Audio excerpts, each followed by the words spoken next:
I wish that more people understood that narratives does not equal price. Let me show you why.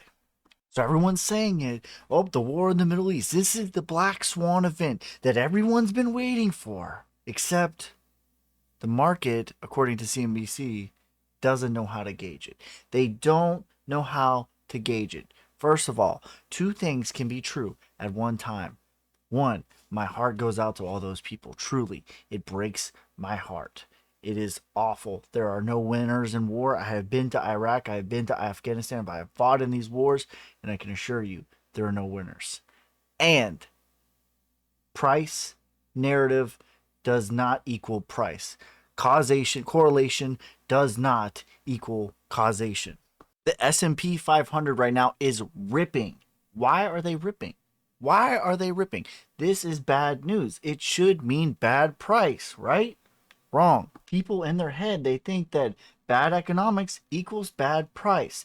Bad world news, bad stage equals bad price. Good world stage news equals good price. Good economics equals good price. This is not true. It has never been true, and it will never be true. Correlation does not equal causation. It certainly is not the causation, and I would argue they're not even correlated. Even according to CNBC themselves, daily open, a good economy doesn't mean positive markets. Well, if the positive is true, I got news for you. The reverse is true too. A negative economy does not equal negative price. A positive economy does not equal positive price. Here is the thing.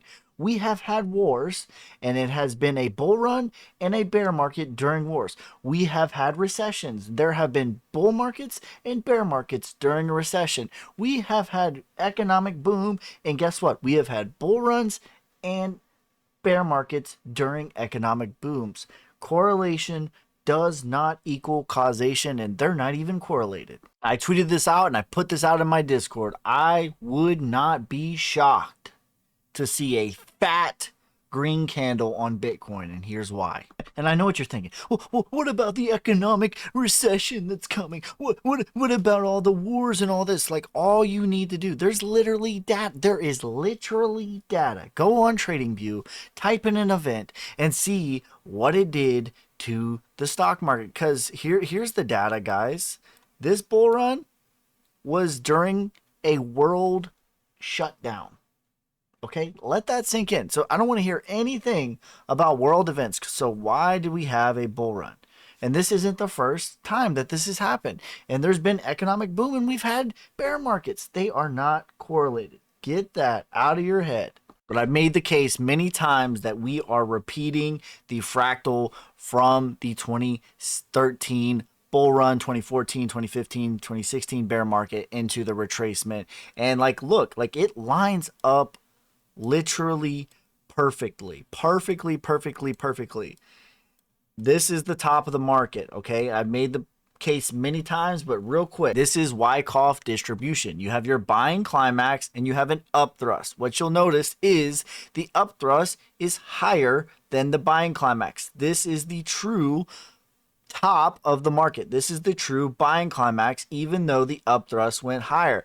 This is the true for sentiment. This is true for right after the big bull run, and same thing. You have your buying climax and your upthrust. The upthrust goes a little bit higher. And I've made this case before, but if you look on Google Trends in the United States for crypto over the past 5 years, here you go. You have May at the top right here, and then November, this little retracement. May and November, they are the same.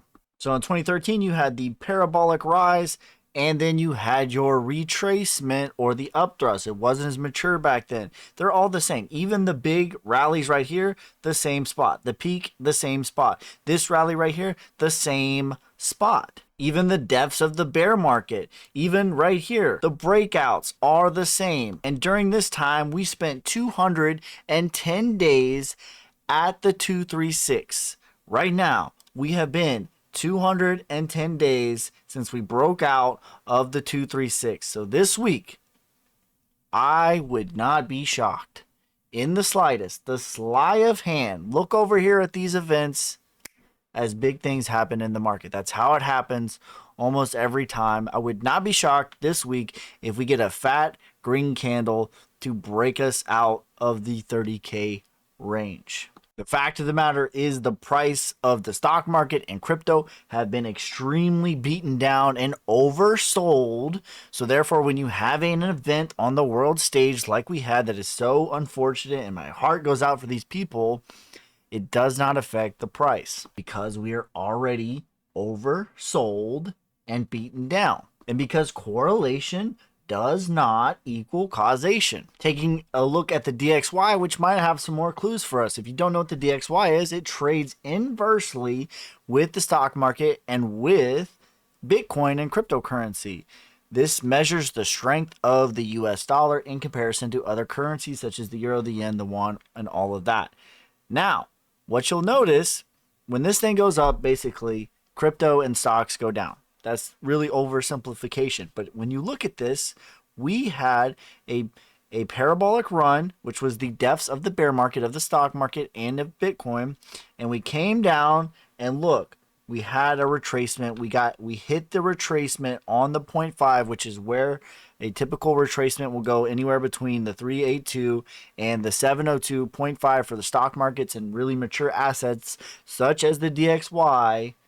Is a very, very common place to go. We went to the 0.5 and got rejected firmly.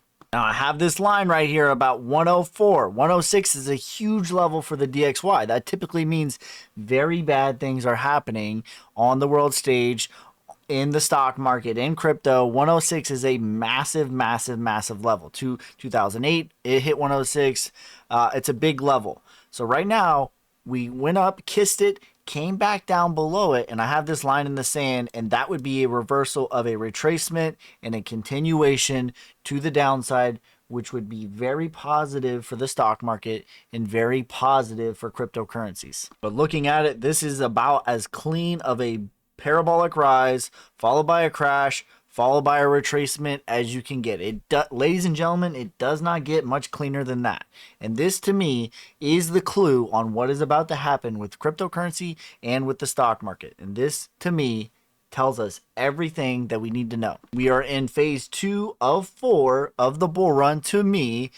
And right now, the next thing is getting above 32,000. Now, in phase 2 and in phase 3, Bitcoin will be the show stopper. It will be the most profitable to the upside, and it will be the least amount of downside when things crash. We saw that yesterday. I would anticipate, outside of a few anomalies, that Bitcoin will be the most profitable coin until we get about up to as high as maybe 80,000, and then you're going to start to see the altcoins have their day. As for me, I will be accumulating as much as humanly possible into Bitcoin because I think we are running out of time. 2023 is the year of accumulation, and we are heading into Q4 right now. We are running out of time. 2024, things are going to start getting rock and rolling. Don't be average. Dollar cost average. As always, none of this is financial advice. Follow me for more, you savages.